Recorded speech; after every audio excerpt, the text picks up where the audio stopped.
Terrorisme pour la comme qui aura planté bebla. Irisu, Irisu tala Irisu be hijabu de dos. Avec un terrorisme on le voit muso de dos. Nous avons fini quand on a sur Irisu et qui s'est coulé pa. Valio. Non Irisu forlendo a bien ala na krache. Malon me la kuma do fanante do abela ka fo quoi. Et puis ou ka tout mo la toko. Ou era de Irisu be mo pion gla. Les riches sont très forts. Ça dit terrorisme mettrait i kalfa mogo la ou beta du do kono katuga marfa bla ibita so Irisu ka pion dobi. Irisu ni population français kunte ni baron njo. Irisu ni population de Kadisisa. Itara menakau, itara Mali centre là, itara Mali nord fanfana. Irisu ka sura sube ororo. Uni mogo kadi ube jenu wole na ye terrorisme ye akana sran aya faena ube ka uni ou Kadisisa quoi.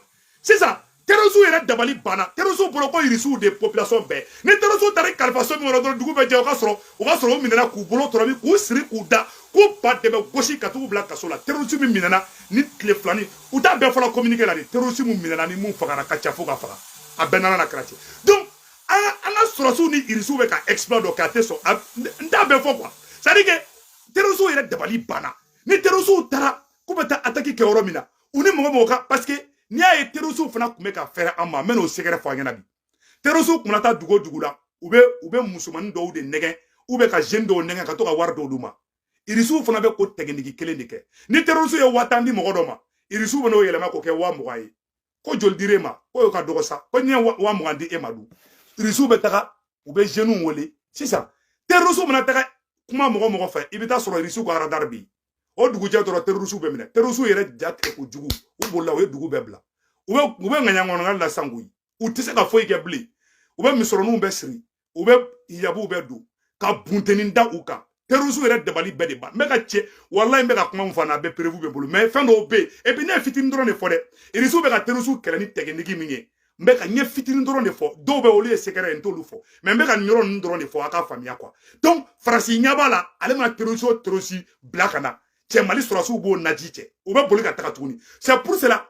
et CEDEAO mɔgɔ ka force min bɛ ka dilan force in u ma dabɔ dɔwɛrɛ kama a dabɔra de pour que ka Mali kɛlɛ de awa Mali k'i sigi n'a ye ani ninnu tɛ kisi kɛlɛ ma a bɛnna na kɛra cɛ Irisiw ye buntenin da terroristw kan han et puis suraka ka yɔrɔ la terroristw yɛrɛ bɛ fini panani mun don k'u bɔnmɔsi ni janya dɛ Irisiw fana b'u bɔnmɔsi bɛɛ janya ko ɲuman ka jalamuguni meleke kunkolo la donc a bɛ kɛ terroristw kɔnɔ k'u ɲɔgɔnna si dɔ de don dɔrɔn ka sɔrɔ kisɛ wulili la u yɛrɛ dabali bɛnna u traumatisera a dɔw yɛrɛ Mali bila u ye ŋaɲa bila u t'a dɔn mun yɛrɛ ye mun ye u yɛrɛ ma hali terrorisme yɛrɛ ma bɛ u yɛrɛ ma bɛ ka kisɛ ci ɲɔgɔn na sisan u ja tigɛlen dɔ bi n'i ye bananku bila u kɔnɔ u bolo ko Irisi nin ye jinɛmuru de koyi terrorisme bolo ko Irisiw ka sɔrɔsi min bɛ yen ko jinɛmuru de don u ni kunbɔ yɔrɔ dɔw bɛ dɔ ye u ye Mali dugu caman de libéré Mali centre yɔrɔ la terrorisme ye dugu caman de libéré u ma da mɔgɔ si la u b'u kalifa mɔgɔ la i bɛ taa sɔrɔ Irisiw ka pion b'o yɔrɔ la o de kosɔn ko guerre mun don Faransi n'i kɔnɔ jɛya an ye nin yɔrɔ de la bon Irisiw de filɛ ka nin k'an ɲɛ tan mɔgɔ ne a prévu bɛɛ bɛ ne bolo mais fɛn dɔw bɛ ne t'olu fɔ réseau sanfɛ ne nisɔndiyalen de don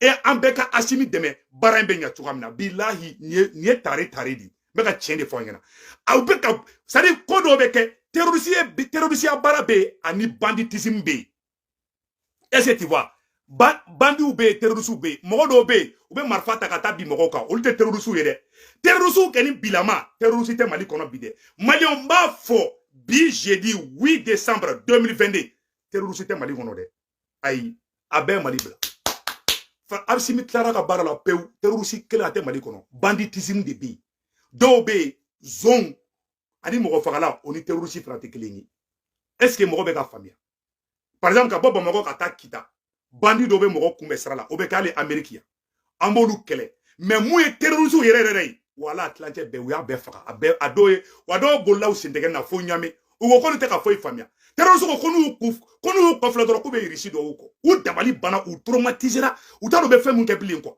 parce que u kan k'i dogo yɔrɔ yɔrɔ la Irisiw y'u sigi ka terroriste ka technique de étudier ka technique ka Irisiw terroriste bɛ bɔnmɔsi bilali mun kɛ Irisiw donn'o bɛɛ la u bɛ pantalon panani mun don o donn'o bɛɛ la terroriste yɛrɛ ko k'olu dabali banna ko mais n'u kumana u yɛrɛ ma mana ɲɔgɔn ye fo ja bɛ tigɛ u b'a fɔ ko cɛ k'an tɛ ka nin faamuya dɛ k'e de ye karisa ye wa o b'a bari min na ka sɔrɔ mugu wulila dɔ la terroriste yɛrɛ jatigɛ kojugu u bɛ mugu ci u yɛrɛ ka mɔgɔ dɔ la mais ka a ye mɔgɔ dɔ ɲininka mɔgɔ bɛ kɔnɔ mara la donc maliyɛnw k'o yɔrɔ fɔ aw bɛɛ lajɛlen ɲɛna o bonne nouvelle dumanbaw de bɛ yen donc an ka to an ka armée kɔ Anga armée soutenu. Ima anga armée e ba armée ka kanchi tola depuis Assimi nana ay armée ka kanji me titola. Est-ce que tu vois? Ay armée ka kanji me titola. Terusu be yere nginde la fambe ou tese ka joro klinabli. Donc ali kunu la zone des 3 frontières, zone de Tessit là, d'où on avait côté Tessit. Français sans chegin de Mali armée de Segataï. Assimi a libéré Sogomada fait quel Sogomada fait quel Assimi l'adro aya yoro libéré. Wa ira ko foko barabe kake.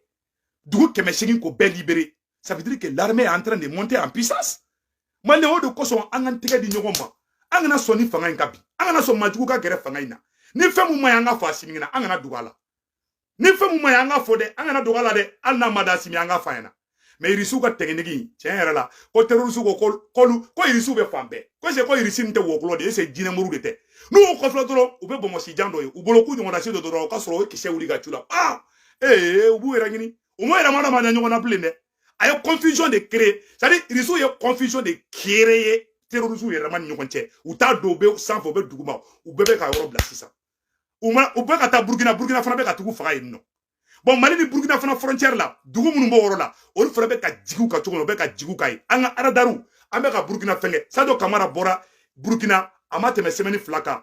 Irisu tara hélicoptère ni avion de combat de Burkina Faso. Donc, le Mali et le Burkina ambe ka antege di nyogoma. Bon, ambe ko victoire mun kede. O de mandi CEDEAO yi. CEDEAO te fe o de ka ke. CEDEAO be fe ka alaba na bobe bianca. Nous desera kate tugu ate tugu. Nous ma wuli ka guerre blanc Mali contre la ka shibon tege kono. Ni mo mi sigile me ku tankele o bankele de. O bankele de. Nous ma jamana do blana, nous ma Niger blana, ou be Côte d'Ivoire blana, ou be were be wuli kanankele. O ye mun ke karafina o be la jeli yayi. Nous nana fana aywa, ou be irisu ka côté toy, mais o be woro lo ta de. Donc ala kan kisoma. Mumato France be dese auna. Mumato jamfa intenya. Na yere ma de an tege di nyoma. A ben ala cha utisana. Hali sans perin. Anouye sans digi. Wala utisana. Donc c'est l'union qui fait la force. Ora te mene ko fe ka bala Malion. Mais bonne nouvelle do ira aula ko seguka ou de bora Malion, seguka ou bora ka do bado. Malion a vino fleni. Seguka do courant tege damena. Seguka ko français ambare ko mi bi anka. Nyora la me aka ni ti sego la sana kanema. Ni côté, ni vino takachi seguka oma. Malion. Seguka do mindo. Do minena. Malion Segouka ko do minena bien jeudi 8 décembre 2022 Segouka ko ambaroko min kera Malika ko alaka ambaroko sigi makoro yere ka duguka awa ambaroko be France kan bide parce que courant be ka tege ou be bougie de menesano Segouka o tara ka kuma fo mbo kala aw nanga je ko la menyo fe rahmatullahi wa barakatuhu aya ketu de ni asigle kana dakala Segu makorobaw uye anchi kangana boyam Assalamu alaikum wa rahmatullahi wa barakatuhu. Ni asigle kana dakala. Segu makorobaw uye anchi kangana bonya masigi ke bi dakala kauye. Biye alamusa e desamuru kalo tile sekin. Ambe dakala ni wati na ayre nyebe dakala kulula. Usawi ala ikado kafo kerengerale ama baraba mino okera dakala. Ama doko ikado kafo mokoshila ni wati la. Segu makorobaw ufarla nyonka. Kana ala wele ke dakala danga dodo kanyeshi jamana akonna jugu na kokana jugu belejelema Francie atata anikini kakaba kadaka Francie dekra sabuye ka ambarko bla malika kalo wolovla kadatugo malien o sabuya la ambe domina inafobi ala ere Francie jamana nyemogo bla uyera ka ambarko ku yera bakunka ala de uchi ka jiro la kute dore ala ka jonko konu ye ala ka jondo tonyo kika do ka fo no lu dama kashi ale alala ko mana ale de setigi shiti na ale alate ale fana Allah subhanahu wa ta'ala ale fana isra di faransi jamana nyemogo ma ku ka ambarko sigi faransika o karasa wiye ka ambarko sigi faransika ambe dom na ina fo bi kurantika damne na faransi ulika jo barka boye me faransi o ta do o baka chogomina aywa ni anambalmo ye munu ne andelegara kana ko angana folike ikado ka fo dakala kaula o de la sai ikado ka fo kargala ama anyebe ulani wati na ambe ubele jelefo ulasa usa seximroba abi muvwa malide njugu yenu wati la ami mivwa malide njugu yenu wati na odi ukasibuko ka sabuga mali jamana mi aywa jamana mi ndo ati to kwa ka sabuga ala willa no ala wiluke tako ala wilu besa no maba mo be ni masigi kwafe o kuma ne yɛrɛ ye fɛn min ye o la e yɛrɛ de y'o sa ala wele o de kɛla fɛn min kɛla kuli zaga an de b'a dɔn ala wele kalite damadɔ de kɛla ala wele kalite fɛn fɛn a bɛɛ lajɛlen ka gɛlɛn o kuma na minnu bɛ yen n'u bɛ jamana juguya la i mana kɛ maa wa i mana kɛ mali kɔnɔ i mana kɛ mali kɔkan fana an b'a ɲini bɛɛ fɛ bɛɛ ka segin kɔfɛ n'i ma segin kɔfɛ fana n'i ye fɛn min ye e yɛrɛ de y'a sɔrɔ alhamdulilahi an bɛ aw bɛɛ lajɛlen fo k'aw waleɲuman shukran lakum Mali aw bɛɛ lajɛlen de kuma mɛ segukaw de bɔra vraiment an bɛ segukaw fo Seko Lassana Kane segukaw ka belebele an ka foli b'i ye que Dieu bénisse ala ka barika don segukaw la an bɛ Seko Lassana Kane fo an bɛ porte parole an bɛ Mɛnta fo Mɛnta vraiment an bɛ Mɛnta fo ale yɛrɛ de tun bɛ ka kuma san an bɛ fɛngɛ fana fo tuguni le comment on appelle la guichet le porte parole guichet an b'a fana fo n'ale Seko Lassana Kane ka représentant victoire et gloire la an bɛ Samangana Basi fo Fana an bɛ Fana ka bɛɛ lajɛlen fo Samangana Basi an b'ale fana fo vraiment maliyɛnw an k'an tɛgɛ di ɲɔgɔn ma an bɛ an ka karamɔgɔba fo Ashrifu Sharafa ani Buye Aïdara ani Imam Diko an bɛ Mali karamɔgɔ bɛɛ fo ani Mayin Ouattara donc an n'an ka serifukɛ dɔ bɛ yen nɔ Cheikh Tiamé Aïdara an b'ale fana fo kabako fura b'ale min bolo a ka numéro ye 78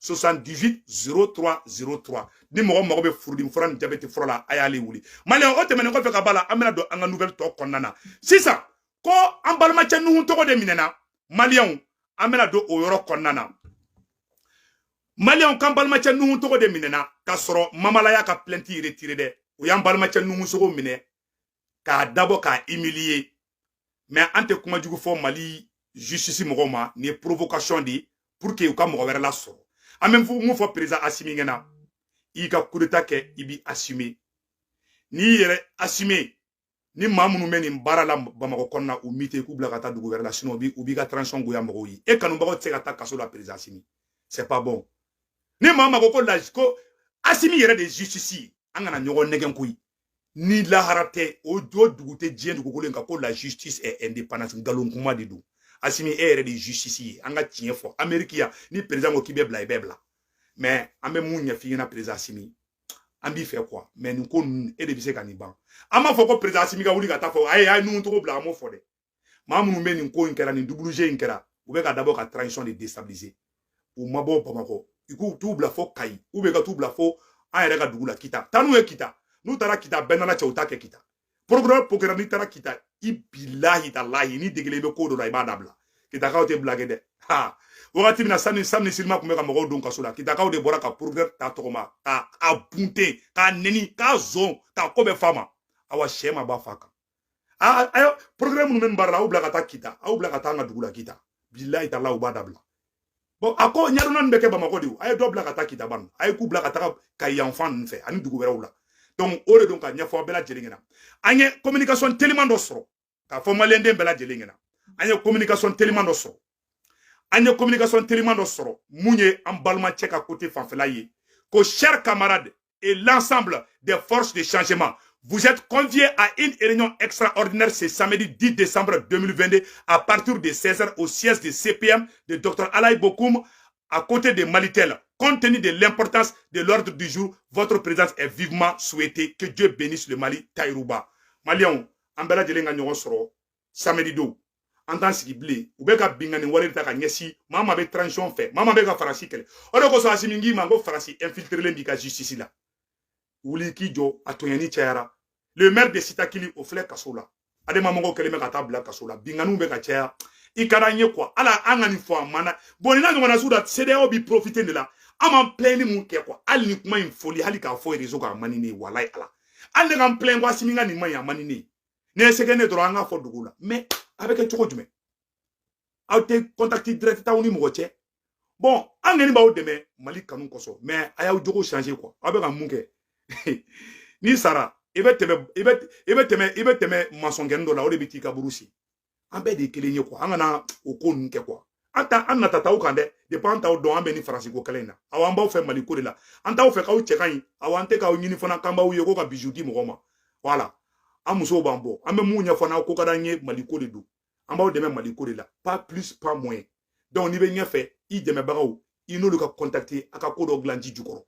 Nete fait blé transition mo ka boka kuma do fo an yaraman no nche kwa bilahi taala malo abeni ngane fa benala na krache aybe ni muna ay bo linga mo ya ke masaya la amala ban ibe ka kunte buli sinola ni midite a tɛ mɔgɔ reçoit n'a ka d'a b'i reçoit i bɛ ka ma bɔ wo nin fɛ an kana sɔn ko ma an tɛ fɛ aw kana anw ye toro walayi hali ne bɛ ka nin fɔ a man di ne ne bɛ n fɛrɛ minɛ a yɔrɔ la quoi parce que n tɛ fɛ CEDEAO mɔgɔ ka taa an ka kuma dɔw ta tuguni ka tila ka taa aw kɛlɛ n'o ye parce que u tun bɛ k'o de kɛ o u tun bɛna aw ka fanga détruire de la donc que Dieu bénisse le Mali maliyɛnw nin yɔrɔ de kun don ko marche ba dɔ fana bɛ burkinabɛw bolo Mali burkinabɛ bɛɛ ka bɔ samedi don pour soutenir la transition burkinabé o de kun don maliyɛnw an bɛ vidéo bila a yɔrɔ la que Dieu bénisse le Mali et ko an balimacɛ Arasbat bɛ ka nkalon dɔ tigɛ a y'a to n ka nin yɔrɔnin fɔ ko Arasbat de bɛ ka bɔ ka nkalon dɔ tigɛ bi jeudi 8 décembre 2022 ko Arasbat ko premier ministre fila de bɛ Mali kɔnɔ premier ministre fila tɛ Mali kɔnɔ premier ministre kelen de bɛ Mali kɔnɔ o bɛ ka cɛ dɔ fana ka démission fɔ ko cɛ dɔ démissionné la et le chef de cabinet du premier ministre Choguel Maïga le chef de cabinet du premier ministre Choguel Maïga ko démissionné la ko parce que ko dɔ de b'a kɔ dɛ o kuma ninnu tiɲɛ t'a la dɛ cɛ démissionné la de pour que k'a yɛrɛ purifier pour que ka taa yɛrɛ k'a fɔ a jɛlen don u bɛ ka kuma mun fɔ ko premier ministre fila de bɛ Mali kɔnɔ premier ministre fila tɛ Mali kɔnɔ dɛ premier ministre kelen de bɛ Mali kɔnɔ a ka adjoint titre ministre d'État min dira Ablaye Maïga ma o b'a yɛrɛ k'a fɔ ni Choguel tɛ Ablaye Maïga de bɛ yen donc c'est un titre honorifique a kɔnɔ kɛ koba ye Choguel bɔra Choguel y'a ka lettre circulaire bila ka yira ministre o ministre n'i ye baara k'ale kɔfɛ i bɛ compte rendu de kɛ a b'a surveiller Choguel est le patron an b'a fɔ sɔrɔsiw ɲɛna aw kana bi juguw ka piège kɔnɔna na aw sɔrɔsiw aw kelen tɛ se u b'aw nɛgɛ de a ye Choguel bɔ ye aw de bɛ se an bɛ Asimi de fɛ i m'a ye tellement Arasa bɛ nkalon tigɛ ala tɛ se nkalon tigɛ yɛrɛ la a t'a la se nkalon tigɛ cogo la a bɛ bɔ an bɛ Maliki Jawo de fɛ vive Maliki Jawo pour que dɔrɔn mɔgɔw ka fɔ Maliki Jawo ni Arasa ka di koyi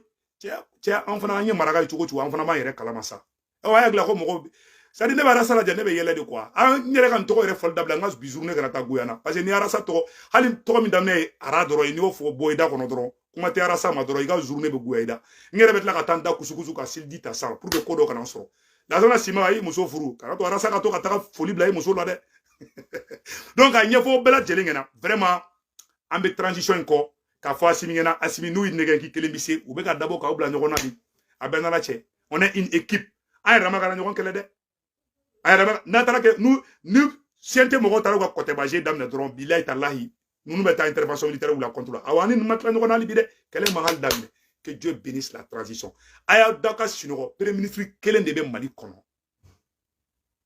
premier ministre kelen o de bɛ Mali kɔnɔ o tɔgɔ de ko docteur Choguel Kokala Maïga a y'aw da ka sunɔgɔ ko ŋɔmɛrɛla mɔden il est le chef de commandement awa a y'a ka baara daminɛ ni mɔgɔ kelen de bɔra ka nkalon tigɛ ko Choguel tɛ na bilen ni mɔgɔ kelen de bɔra u ka réseau kan a bɛɛ kɛra nkalon ye donc aw kana hali u ka vidéo lajɛ commentaire ko ka commentaire k'a kan u dusu tiɲɛna u ye nkalon tigɛ u ka nkalon bɛɛ jɔr'u la hɔrɔnya diɲɛ bɛɛ banu la hali soso tɛ Arasa ki n'i tora ka Arasa tɔgɔ fɔ hali kare kɔnɔ wulu bɛ wowo ci la a jelima ka goyi ko wulumusonin b'o bi mɔgɔ de bɛ don Canada hali tora ka Arasa tɔgɔ fɔ ne kun bɛ n ka sinɔgɔ la dɔn ne wele ko Arasa n ko cɛ n ka sinɔgɔ kɛ Arasa bɛ ka kuma fɛn fɔ a bɛɛ nkalon tout est faux a ye da Asimina a ka da Choguel la a wa baara daminɛ a k'an bɛn ciao